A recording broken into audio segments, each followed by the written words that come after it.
নীলফামারী ৪ আসনের জামায়াতের প্রার্থী হাফেজ আব্দুল মোত্তাকিন একটি সভায় কিশোরগঞ্জের 9টি ইউনিয়ন যুব সমাজের নেতাদের মাধ্যমেই পরিচালিত করা সম্ভব।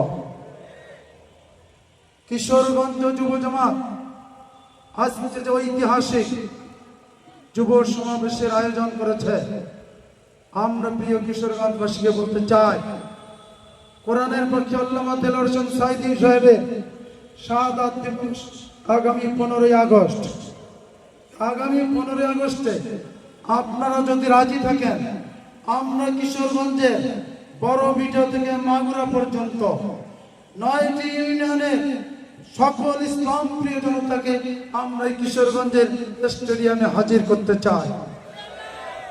আল্লাহ তাআলা আমাদেরকে কবুল করো। আগামী 15ই আগস্ট আল্লামা দেলোয়ার হোসেন সাঈদী সাহেবের শাহাদাত বার্ষিকী উপলক্ষে আমরা কিশোরগঞ্জবাসীকে বলে দিতে চাই, কিশোরগঞ্জের মানুষ সেই দিকে চলবে ইনশাআল্লাহ। বাংলাদেশ জামাত ইসলামী যেই দিকে চলবে, কিশোরগঞ্জের প্রশাসন সেই দিকেই চলবে ইনশাআল্লাহ। আমরা অতীতে 12 জন এমপি পেয়েছিলাম।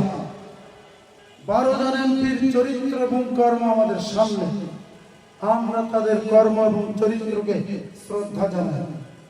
আগামী দিনে যে কিশোরগঞ্জ আমরা বানাতে চাই, আমাদের সূর্য সন্তান, জুলাই যোদ্ধা, আমাদের রণচণ্ডীর শহীদ নোমা আবু নাই আমাদেরকে যে পথ দেখিয়েছে, আমরা বৈষম্য মুক্ত একটি কিশোরগঞ্জ বানাতে চাই।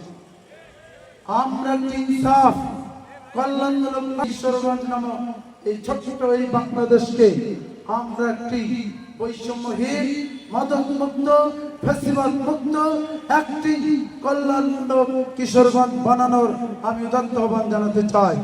প্রিয় কিশোরগঞ্জবাসী, আসুন, আগামী দিন আমাদের যুদ্ধ শেষ হয়নি। যুদ্ধ কি শেষ হয়েছে? যুদ্ধ শেষ হয়নি। আমরা স্লোগান পেয়েছি, আবু সাঈদ মুগ্ধ, শেষ হয়নি যুদ্ধ। আমরা চেয়েছিলাম এই ফেসিলাত পদত্যাগ করো। আল্লাহ চেয়েছেন তোমরা যেটা চিন্তা করেছো সেটা আমি করি না, আমি তাদের দেশটাকে বাধ্য করেছি। আমরা চেয়েছিলাম আমাদের ভোটের অধিকার, আমাদের কথা বলার অধিকার, আমাদের ইসলামী আন্দোলন পরিচালনার অধিকার, কিশোরগঞ্জের হিন্দু, বৌদ্ধ, খ্রিস্টান, মুসলিম সকলের ন্যায্য অধিকার বাস্তবায়নের, সেই অধিকার আদায় করতে গিয়ে আমাদেরকে এখন মানুষ বলে, জনগণ বলে